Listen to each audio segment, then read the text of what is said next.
আজকে আমাদের আলজবেরা হসপিটালে এটা দিয়ে 4 নম্বর বাবু হলো, আরেকটা মেয়ে বাবু হলো, আর আগেরগুলো সবগুলো ছেলে বাবু ছিল। বাবুর ওজন 3 কেজি 100 গ্রাম। আলহামদুলিল্লাহ বাচ্চার মার অনেক এনার্জেটিক ছিল। বাচ্চার বাড়ি হচ্ছে কালীহাতিতে। খুবই ভালো বুশ করেছে আলহামদুলিল্লাহ। আমার ওরকম ফান্ডাল লাগেনি।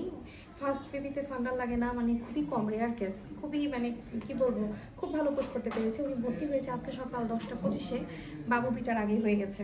তো যাই হোক, আজকে খুব ভালো একটা দিনে বাবু হয়েছে। এবং বাবুর ওয়েট কিন্তু কম না, 3 কেজি 100 গ্রাম, বেশ ভালো। বাবুর বাবা এখনো এসে পৌঁছায়নি। বাবুর বাবা জব করে, জামালপুরে বেবি পোস্টিং, এখনও পৌঁছাতে পারেনি। বাবুর বাবা আসার আগে বাবু হয়ে গেছে। তো যাই হোক, খুবই কম টিয়ার হয়েছে। এত বাবু মানে আমরা এখানে সাইড কাটি না, সবাই জানেন। তারপরে অনেকেই জিজ্ঞেস করে যে ম্যাডাম কি সাইড কাটেন? না, আমরা এখানে টোটালি সাইড কাটি না। নিচে যদি ছিঁড়ে যায় তাহলে তো আসলে কিছু করার নেই, সেই টিয়ার হলে আমরা রিপেয়ার করে দিই। তো যাই হোক, বাবুর জন্য সবাই দোয়া করবেন। আসলে একসাথে বাবুগুলো করতে পারতেছি না, কারণ একটার পর একটা বাবু হচ্ছে আর ছেড়ে দিচ্ছি, কারণ আমাদের এখানে আসলে সিটের সংকট, এত বেশি সিট নাই। এই জন্য সবসময় যখন রাতে একসাথে অনেকগুলো হয় তখন দেখা যায় সকালে অনেকগুলো বাবু একসাথে করতে পারি, কিন্তু দিনে যখন একটার পর একটা হয় তখন আসলে একসাথে করা সম্ভব হয় না। তখন দেখা যায় যে ছেড়ে দিই, একটা হয় আরেকটা ছেড়ে দিই, একটা হয় আরেকটা ছেড়ে দিই।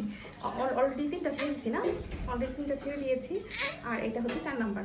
তো সবাই বাবুর জন্য দোয়া করবেন, আলজবেরা হসপিটালের সাথে থাকবেন, আর যে যেখানে আছেন সেখান থেকে নগর চেষ্টা করে যাবেন। তো ভালো থাকবেন। আসসালামু আলাইকুম।